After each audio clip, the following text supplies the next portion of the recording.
I always wanted a rock and roll show that would be something that would galvanize me. John and I had followings from our old bands. There was a ready-made crowd, but at the same time, you had to impress that crowd. Otherwise, they weren't going to come back. We took a more like independent route, but still we managed to get on things like the IRS Cutting Edge on MTV. We were like an underground band.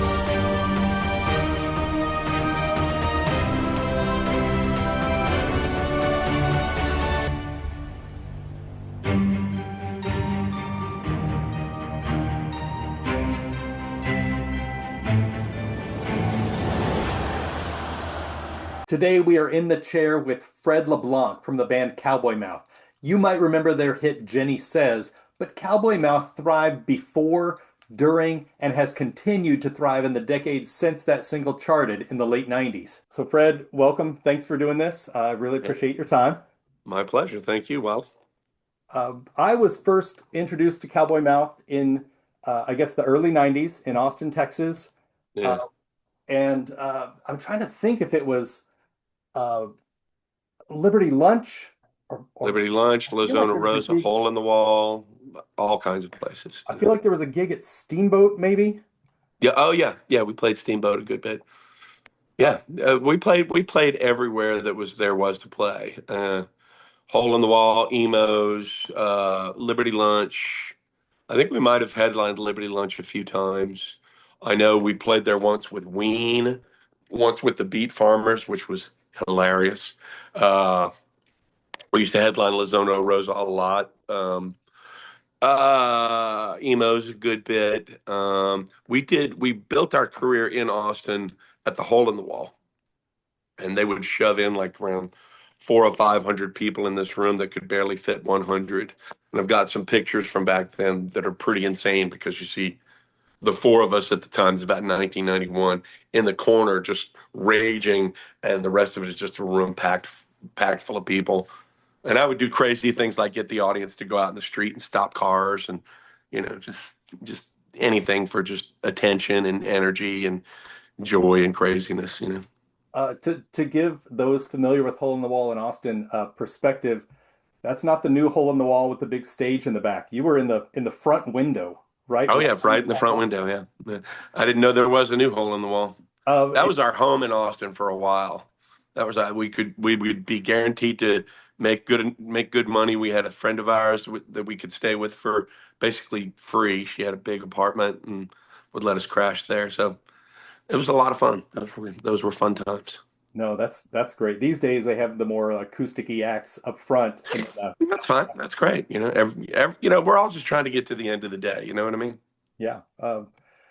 Can you I mean, I think you've answered this question for Sure. decades, but that moment when you had the singles catch fire, what the transition was like, between playing for crowd A and then a few months later you have crowd B and things are selling out. Cowboy Mouth had been very fortunate pretty much from day one. When the band got together, um, when John and I got together, everything just kind of clicked. And, John and I had reputations from our old bands. He was in a band called Red Rockers, who had a record deal with CBS and had been on MTV, which was a big to do in the 80s. I was in a band called Dash Rip Rock in the second half of the 80s, and we took a more like independent route, but still we managed to get on things like the IRS Cutting Edge on MTV. We were like an underground band, a lot. We were in that class of bands that played the same venues like us. Who else was it? Us, Jason and the Scorchers, the Replacements. Um, like the up and coming kind of things. We opened for those bands, but also we started drawing really well. And then I left that band in '89 and started Cowboy Mouth in October of '91. Oh wow, it was Hmm. that late, I guess. No, I'm wrong. I'm wrong. I'm sorry. October of '90. October of '90. Okay, all right. Yeah. I mean, I had been offered a record deal as a solo artist from EMI, and as much as I enjoyed Dash, there was a lot of conflict relating to personalities relating to musical choices, relating to goals, for the band and things like that. And I just kind of wanted to see what would happen. And EMI offered me a decent chunk of change, not, nothing that was going to make me rich, but it was something that would pay my bills for a while. And I've kind of checked around and managed to fail in every way a human being can, you know. And then I lost my deal and got to a point where I didn't know what I was going to do with myself. And I was living in an apartment with no electricity in August in New Orleans and staring at the ceiling. What am I going to do, and I had just enough money left to buy a van for a band that didn't exist and it required a giant leap of faith on my part. And it got to a point where I looked up at the ceiling. It's like, okay, well, here's the real question. It's like, do you believe in yourself enough to take this leap of faith? And I wasn't sure what the answer would be. And I took a deep breath and went, yeah. So next day I went and put a down payment on a van, and eventually Cowboy Mouth came together. And because John and I had followings from our old bands, there was a ready-made crowd. But at the same time, you had to impress that crowd, otherwise they weren't going to come back. The way I approach playing a show is mentally, I always tell myself, uh, none of these people have ever seen us before. So you're playing for the first time. Even if it's a crowd full of people who've been to 10, 20, 50, 100 shows, I always try to approach it as something fresh and brand new. And also, I try to remember just to be as enthusiastic and appreciative as I possibly can. Because, we were talking about this before. My belief is that it's the ability to do this is the gift. That's the reward. The ability is its own reward. Some people say, I want to be a musician because I want to be wealthy or have girls like me or this or that. And you can't really look at it that way, because those things, as quickly as they can appear, that's as quickly as they can disappear. So it's not really real. It's not tangible. It's not something you can depend on. The only thing you can really depend on is the ability and what you choose to do with it, whether, you know, it's luck or, business smarts or whatever you choose to, whatever you can create from that is up to you. But it's the ability in and of itself that's the reward. Yeah, I think that's encouraging for everybody to hear. Yeah. Belief in I, yourself. you know, I, as I try to remember, you know, the second thing I said I wanted to say about sorry, I have a little bit of a cold that I've been fighting, and it's kind of making me kind of scrambling in the head. Uh, there's millions of people that would give their left arm to be either me or you, because you're a working musician yourself. They they would give their left arm to be us on our worst night, just to have that experience.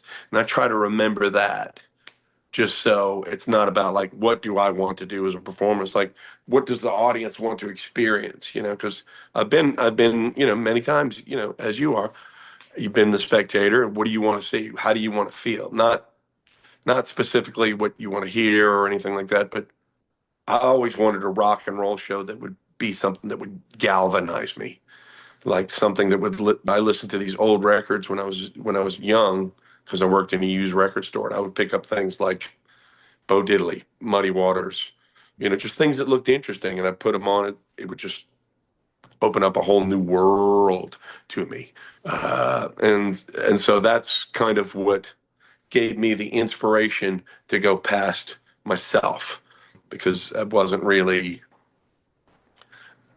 looked. I was the youngest of four. I always had a roof over my head. My parents always made sure I was safe. But at the same time, by the time I came along, I think my folks were kind of done. So like, okay, he'll figure it out. And so I kind of created my own path, and I incorporate into the Cowboy Mouth show a lot of things that I wish I would have known when I was younger. Things that are like common sense, like the joy of living, the joy of being appreciative in the moment. One of the things I say nowadays is like if the last 5 years have taught us anything, it's that, yesterday's gone and tomorrow's not a guarantee. So all we really have is this moment right here, right now. What are you going to do with it? I'm going to create a killer rock and roll show with my buddies here. And, you're welcome to be a part of it if you want. So, Uh, that's incredible. well, it was something I learned just realizing that people actually hear what you're saying, whatever it is on stage. So it's like, so if I was going to say something, I wanted it to have some sort of gravitas to it. Yeah. So somebody's hearing it. Most people just blow it off, yeah, whatever, yeah, yeah, yeah. But somebody's hearing it on a different level, and I figure if I was going to be gifted that responsibility, I would do the best I could with it. I'm not always perfect by any stretch, but I try. You know. Do you think I don't know if Cowboy Mouth is escaped this or if you've purposefully helped it navigate. But I'm thinking of a lot of artists when they have a period of success, there's a Mhm. genre shift. They're like, well, fans stopped coming or this and that. But I don't feel like Cowboy Mouth was ever cemented into a genre to be No, moved past. That you can play the same songs today and throw in new songs, and it's just it's just rock. It's just a good time. we lucked out. In some ways, we lucked out. In some ways, we were handed kind of a raw deal. We were signed to a major label, MCA, in the mid 90s. And the reason we were signed was we had gotten to go on tour with some friends of ours out of South Carolina, Hootie and the Blowfish, who at the time were like the biggest band in the world. There was like that year and a half when that first album really of theirs really just went into the stratosphere unexpectedly. And so they took all their friends out on tour and helped them to obtain record deals. So we were in that mid '90s thing. We had missed the grunge explosion of the early '90s, and we weren't really part of the pop and metal explosions of the late '90s. We were in that middle kind of. We were lumped in with bands like Better Than Ezra, the Gin Blossoms, Hootie, Edwin, McCain, things like that. All great bands, very song oriented. We were kind of the most rambunctious of the bunch in terms of a live show. And so while we were signed to a label, we were also we also had the misfortune of having the people who signed us get fired 2 weeks after we were signed. So on the one hand, our support of the label kind of disappeared in terms of that nobody could claim to have signed us if we were going to have a hit. But then we had a radio guy by the name of Skip Bishop, who was a big fan, and they had already released the single Jenny Says, and it didn't do anything. And he came to us and said, look, some of us are going to lose our jobs. I think I'm one of them. So I'm going to go out with a bang. If you can get me a version of Jenny Says that incorporates what you do live, the live kind of rock and roll preacher thing, and get me a recording that can encompass all that within like 3 to 5 minutes, I'll get it played everywhere, and I think you guys can have a hit. So we bootlegged a recording at a place in New Orleans because you just had to do that. Otherwise, it's just somebody else trying to put their hands in your pocket. Our buddy was an engineer, and he snuck in some tape recorders in the basement of an unnamed venue in New Orleans, and we recorded a live version of Jenny Says, and it was just everything we needed. The crowd going nuts. It was a 1,000 seat room, but when you listen to the recording, it sounds like it's 10,000 seaters. 10,000 people, and that was the version that really exploded. And so, while we had some support at the label, though the real button pushers weren't really anxious for us to have a hit, so we were kind of stuck on a label that it was a lot of politics, a lot of bullshit, but we got thrown out on the festival circuit. You remember those radio festivals they used to have that were a big to do in the '90s? Yeah. So we got thrown on a lot of those, but at first, I noticed, okay, these things went on all day, and they would put the bands that nobody really cared all about, starting at 11 o'clock in the morning, and the headliner would be on at like 8 or 9 o'clock at night. It's like, okay, all right, I see the game here. So, thankfully the guys gave me enough room. Okay, we have a 30-minute set. All right, that means we get to play like maybe 5 or 6 songs. Okay, first song, I get on there, I'm jumping off the stage.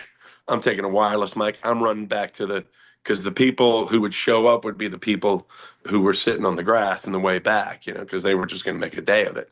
And I'm just like, hey, let's do this. Let's have a party. Let's do this, and start these riots and everything. And my goal wasn't just to get us noticed. My goal was the following Monday mornings, whenever these radio stations, because the morning jocks held a lot of power, they still do in radio, which is, pretty wild. The morning show people held a lot of sway. And so it would be, the response would be, yeah, we had our big radio show. It's a big success and such. And whoever the headliner was, they did a great job. And it was great to see them. But man, did you see Cowboy Mouth? Wow, that was insane. We made it work. That's what kind of got us noticed in the clubs. You kind of had to, I used a natural part of my personality, to draw people in to where audiences would finally get hooked on the music. It was like, oh, okay, this is really good. There's a lot of quality here. So it wasn't really like all of a sudden one day it was the audience was there and then the next day it wasn't.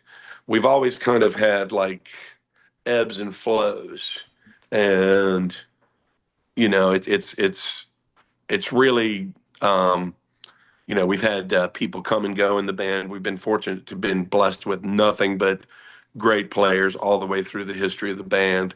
But a large portion of our audience now doesn't even know who some of the older members were.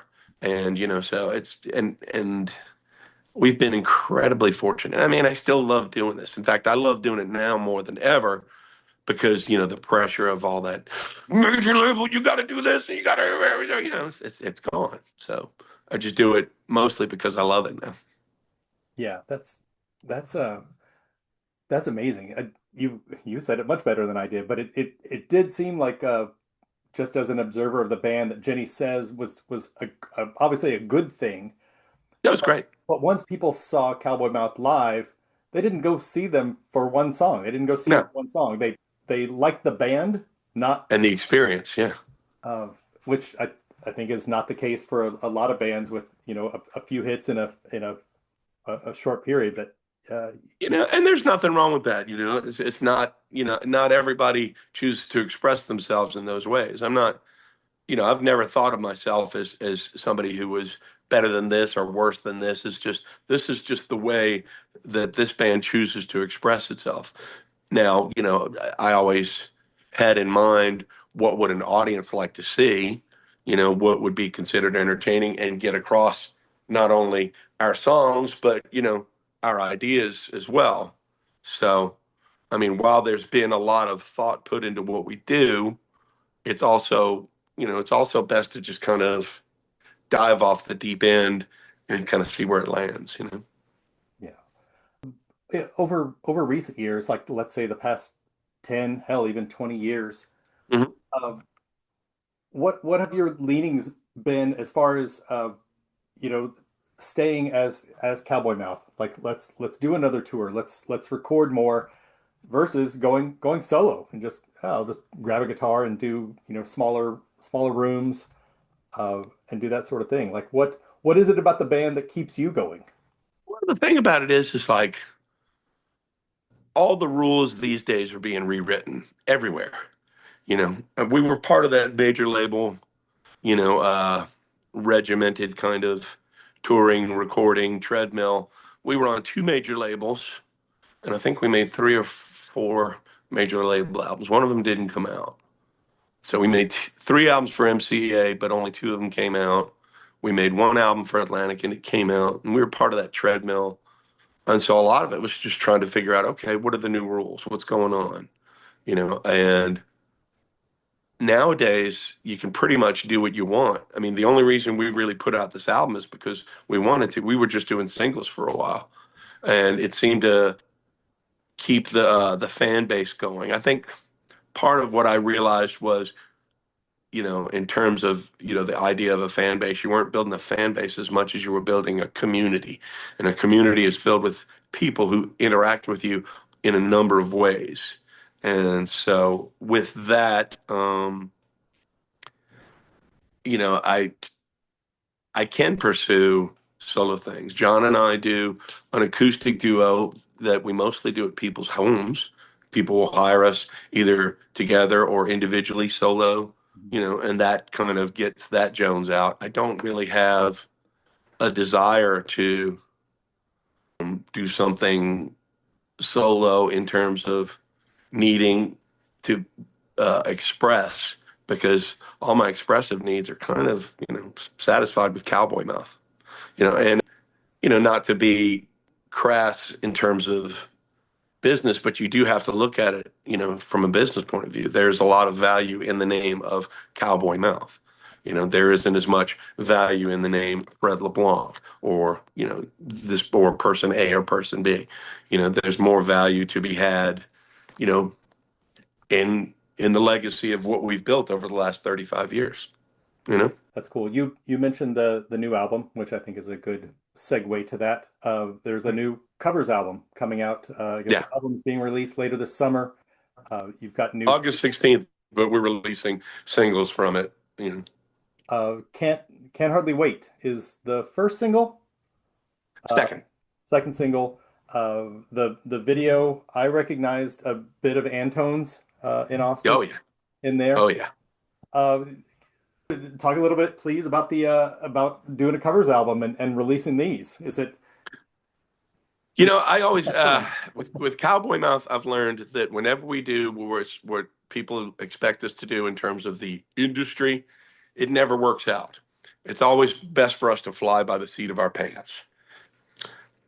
I personally wasn't expecting to ever make an album again. I really wasn't, because I'd seen that unless you were like one of the mega successful acts, and even they, unless like a Taylor Swift or somebody like that, that there wasn't really much longevity for an album project per se. you know um so I just didn't see the point of putting myself through the emotional, physical, and financial turmoil of pumping out a new album, as a whole. I still write songs, I still enjoy making music, but I just didn't see the necessity of having to go through that process just to watch it, fall apart in a month.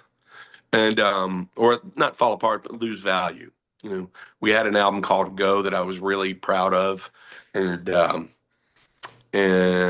it's full of really good songs. We still sell it; it's still available. Has, I think, some of my personal best songs on it, like Mardi Gras by Moonlight, Where's the Rain. It's got some How Would You Feel. There's some really good songs, but it just went down the pooper pretty quickly because the label that put it out wasn't really interested in working it, and it was like, okay, well, now what? After all that hard work, it seemed kind of not pointless, but I've still got the work, I've still got the value of that, but it just didn't really seem like it got much in the way of traction. And so we started putting out singles, and I noticed that was a better way to keep people interested over a long period of time. But then we had been trying to learn the Who song, "The Real Me," because I started saying to the guys, like during shows, it's like, all right, play this song. And they'd say, well, we don't know the song. It's like, great, let's try it. It's just dancing on the high wire and allowing yourself, the giving yourself permission to fall on your face, which I've done many times, in the course of Cowboy Mouth shows over the years. So I'm not really afraid to look stupid. I've seen a video of myself playing, and I know how silly I look, so I really don't worry about it. Well, it's just see this drummer guy up there just being, you're just a general jackass, you know. I mean, you have to laugh at yourself, you know. One of the smartest things I ever heard in my life was an old bass player that I played with in this band called Dash Rip Rock.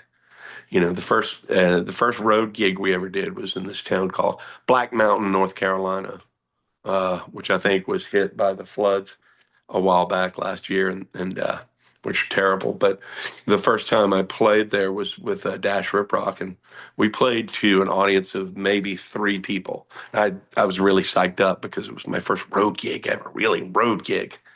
You know, coming from Louisiana, we played for three people, one of whom was the guy that was running the bar. And we're sitting there playing, and the guy who ran the bar just walked across the stage, just looked at us, and just shook his head, kept walking, locked us in. So now there were more people on stage than there were in the audience. And we were like, well, what do you guys want to hear? And after the show, I was pretty dejected.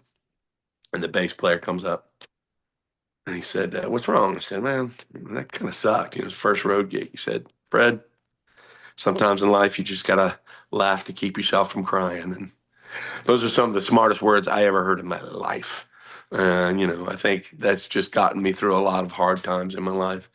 Just kind of like, okay, well, find what's funny and just make the best of it, and you know, it'll all work out. And it does. It always works.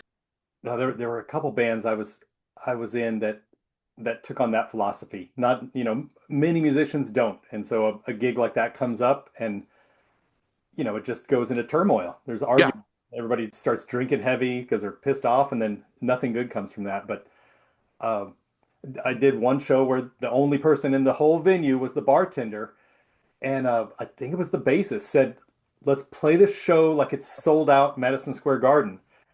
And we didn't become famous from that, but after the show, the bartender was like, "That was the most amazing damn thing I've ever seen. Like, you guys rock this place." yeah. And what do bartenders do? They sit and talk to people for the rest of the week. For the rest of they are your best advertisement. You know, even more so than like social media and all that type of stuff. Because you know, if the wait staff or the people who work there, if they're impressed with you, you've done good. And you know, when Cowboy Mouth first started, I knew, you know, yeah, we had a good local following, but I knew we'd be looking at some nights where we'd be playing to, you know, almost nobody. And so I came up with this kind of battle cry of like 10 or 10,000. It doesn't matter, 10 or 10,000. Just go out there and give it your all. And I was telling my boy this a while back. I said, you know, your dad has played in front of 160,000 people, and he's played to an audience of one person. And I said, you know what I did on both of those shows? He goes, what, Daddy? I said, I kicked fucking ass is what I did. And, you know, because you can put a guitar on a monkey and stick in front of 20,000 people and it'll be entertaining. You know, if you can change the energy of a room that doesn't want to be swayed, whether there's 5 or 10 or 20 people in there, if you can change the energy in that room and turn it into something triumphant and rocking, that's when it matters. That's when it's really important, you know? Yeah, yeah. Can you think of a show where changing an empty room to love you is a whole task? Did you ever get on a stage where like maybe the opening acts were different genres or whatever, where just the crowd was not going to like what you had to do? Uh, Yeah. and uh, any specifics from that sort of scenario? Was it just the band's energy that tends to win people over? I can think of one time that happened, but we still managed to win the crowd over. You know, Louis C.K., the comedian, I was watching him do an interview a while back. There's a room full of comedians talking to each other. They were talking about how they hated it when the opening act would just kill, when the opening act had a really great night. And Louis C.K. said, "You see, I'm the opposite because I love it when the opening act has a great night because half the work, half of my job is already done. All I have to do is just go and sweep up the energy, sweep up that energy." I've always been like that. You know, it's always kind of like, you know, it really makes me want to go out there and do the best I can, you know, and it really fires up, you know, the band. John the guitar player who's been in the band since day one, John Griffith, he always laughs because he says some of our best shows have been played to small crowds, Mhm. and just simply because we take the attitude of just like, okay, well, we're here, let's make the best of it. I always tell about the story about Jerry Lewis and Dean Martin that Jerry Lewis told about in his book Dean and Me, about their main goal when they were a comedy duo wasn't to impress the audience or do this or this. All they did during the entire show was just mess with each other. They just messed with each other. That's all they did. And they were trying to get each other to laugh. And they learned that if they tried to get to each other to laugh, and then it was just as entertaining, if not more so, for the audience. And that was something that I learned with Cowboy Mouth. If I could get these guys to be entertained, then the audience is already there. So that was something I learned like around the 2000, like the mid 2000s. You're always learning. You never get to a point where you completely have it under control. And that's why I enjoy performance so much. It's not, I've had people tell me that I should go to Nashville and become a songwriter and blah blah blah, and that's great. There are some people like that. I know I have friends who have done really well with that, but I think that would just kind of bore me in that I don't like writing songs for the marketplace. I don't want to be one of those guys who's trying to have that come up with that song that will, you know, sound good and sell tons in Walmart. There's nothing wrong with that. I admire a lot of those folks. I'm just not that way. I still really enjoy the thrill of the moment in performance. Um, I still enjoy the feeling of getting up there with Frank and Brian and John and I and just seeing if we can, you know, change the mood of a room or a situation. We played two really different shows last weekend. We played one show in a small town in Maryland we've never been to, and the crowd was good, wasn't great, but we're still building. But we turned the energy around and hit the ball out of the park. And the next night we played a town music festival in Reston, Virginia, in front of like 2 or 3 thousand people, and just had them right there. And it's great, and the thrill of performance, that thrill in of the moment, is something that I really, really, really enjoy a lot. You know what I mean? And that's kind of that's why I still do it. Uh, that's that's amazing. I was trying to picture you in a room in a studio in Nashville where you present a song, and then the talking heads in the room say, "Well, that's good, but can you shape it like this to be a more of a." We used to have all the bands like the mid '90s conclave of bands. We had this saying, in dealing with like record people or music people and stuff, and it was like it said. Man, we love you guys. We love the band. We love everything y'all do. If y'all could just change everything. Well, no, that's not going to happen. So, You can't worry about it. You just got to take everything with a sense of humor and not try to take anything personally. Because there's always going to be people who criticize. There's always going to be people who bitch. It's like, I run across people who you can always tell how well you're doing if you by how many people dislike you. Especially if you put yourself across like as a performer like me. It's like I'm very fortunate to have a lot of people that enjoy what I do. But there's, you're gonna piss people off. You can't please everybody.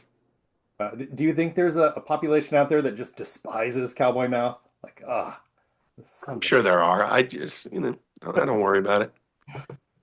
that's great. I got better things to do with my time, and hopefully those people do. Those people have better things to do with their time as well. I don't wish anybody any ill. Oh, sure, sure. Life's too short. Life's too short. Yep. You keep on hitting on this, and I just feel like you're zinging out kind of lessons to live by that everybody could take on, and you happen to Well, play in I've that said music. I've said a lot of this stuff many times too. So these aren't new insights to me or anything. So but anyway, go ahead. Say what you're saying.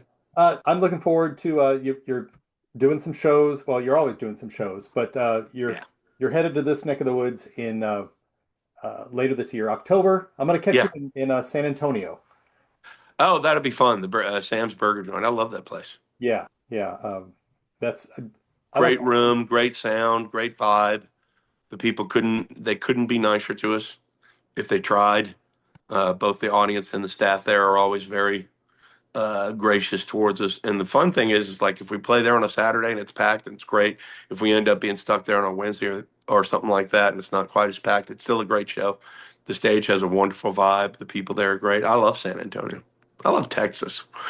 Our guitar play, both of our guitar players. John was born in Texas. He was born in Lubbock, and Frank actually lives in Waco now. So, I've always, Cowboy Mouth has always made no bones. We are a New Orleans band. Always have been. Always will be. But there's always been kind of a, you know, if you get a Texas guitar player with a Louisiana rhythm section, whoo, that's hitting the ball out of the park, baby.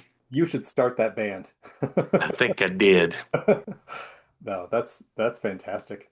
Uh, Man, it's been great visiting. I feel Well, like cool. we've kind of Well, talked let's do about it again sometime, Wiley. weekly. This will be fantastic. Thanks for taking the time out to talk. My pleasure. The Thank you for doing it. I appreciate it. uh, Anytime, man. the covers album is fun. I've heard a few tracks from it. Thank you. There's the video out for the second single.